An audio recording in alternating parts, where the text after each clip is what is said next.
Os lanternas vermelhos sempre foram perigosos, mas o Lanterna Vermelho Absoluto tem um poder tão bizarro que até os próprios personagens ficam horrorizados com o que vem. Fala galera, Rodrigo aqui, e no vídeo de hoje faremos o resumo e análise da edição número 15 da HQ Lanterna Verde Absoluto. Na edição anterior, o Lanterna Vermelho Toma Ré explicou como pretende usar a própria Lanterna Verde como uma arma para destruir o planeta Mogo. O problema é que as munições dessa arma seriam as milhares de almas presas dentro da lanterna. Além disso, Jo Mullein descobriu que Toma Ré vinha manipulando sua mente usando o poder vermelho, por isso decidiu enfrentá-lo.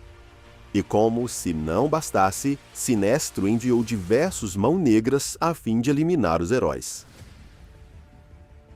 O capítulo começa com John Stewart perdido no escuro absoluto, enquanto uma voz se apresenta como a própria Oa, o coração secreto das estrelas e a origem da chama dos lanternas. Diante dele surge um anel branco, enquanto a voz pergunta o que ele vê. Quando finalmente compreende a mensagem, John desperta de volta à realidade ao lado de Guy Gardner e dos demais que estão sob ataque de 2 Mãos Negras. Um deles, chamado Salak, ataca John dizendo que sua hora chegou.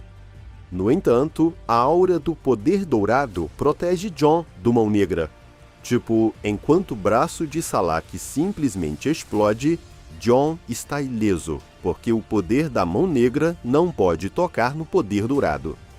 É quando a outra Mão Negra, a Katma Tui, assume o confronto bem confiante, mesmo estando em desvantagem. Ela explica que John ocupa apenas a posição de aprendiz no caminho dourado, alguém que ainda não dominou completamente os ensinamentos de Oa. É verdade que seu poder o protege, impedindo que ele seja ferido, mas também o afasta da necessidade de agir. Ele também não pode atacá-los. Enquanto o mundo desmorona ao seu redor, ele fica preso à reflexão em vez de tomar decisões.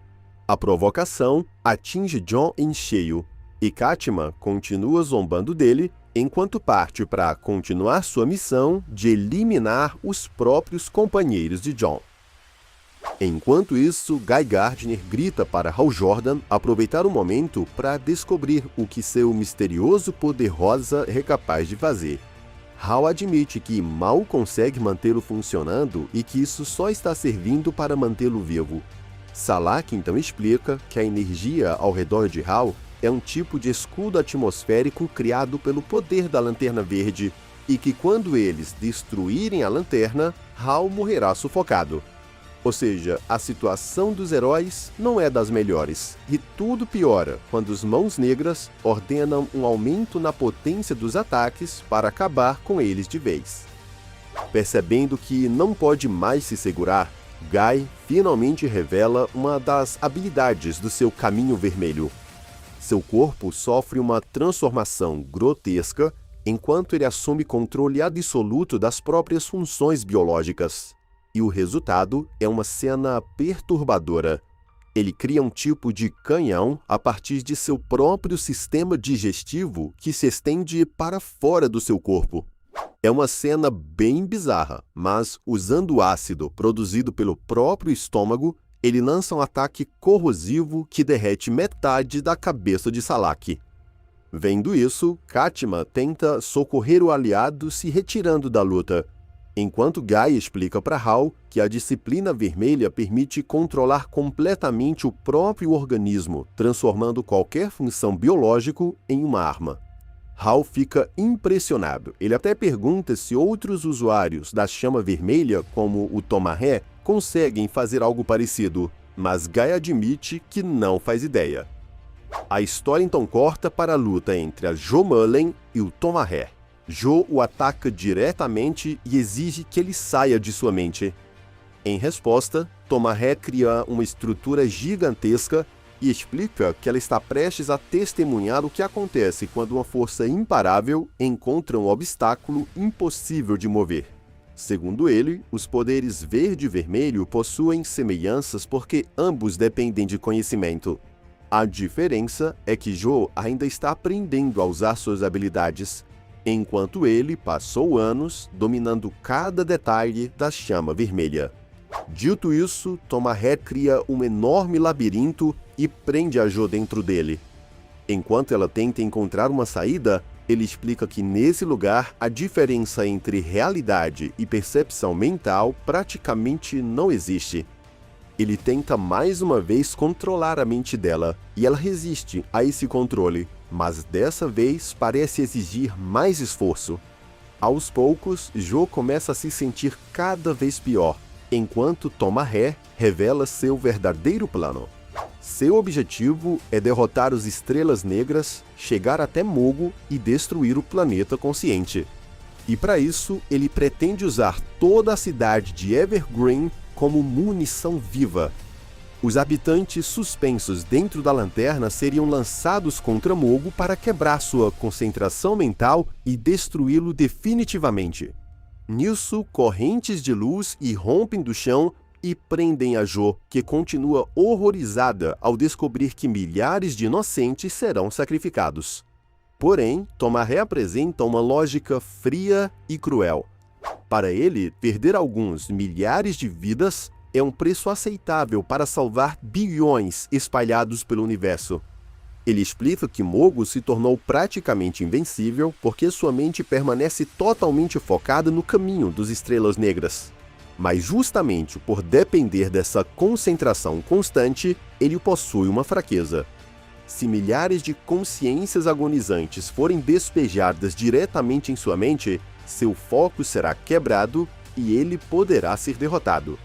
Só que, mesmo presa por correntes e cercada pelo labirinto mental, Jo ainda resiste.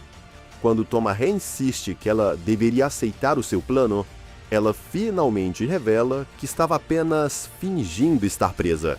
Sim, desde o início ela sabia que poderia atravessar aqueles construtos. A habilidade de se tornar intangível foi uma das primeiras coisas que aprendeu observando a Bin-Sur. Por isso, as caixas, correntes e labirintos jamais conseguiram realmente contê-la. Agora, completamente no controle da situação, Jo aumenta seu tamanho, ficando gigantesca, captura Tomaré e o prende dentro de uma prisão criada por ela mesma. É quando ela explica a diferença entre os dois. Tomaré conhece tudo sobre seu poder, mas justamente por isso conhece também seus limites.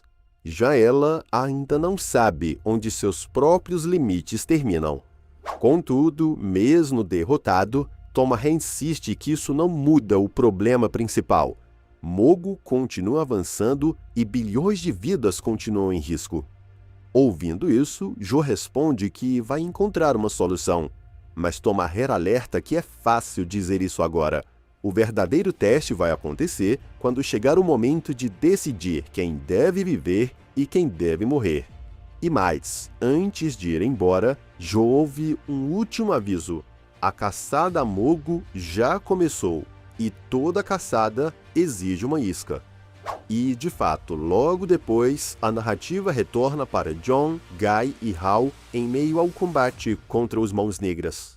Até que, de repente, algo gigantesco surge diante deles, algo que deixa os heróis em completo choque.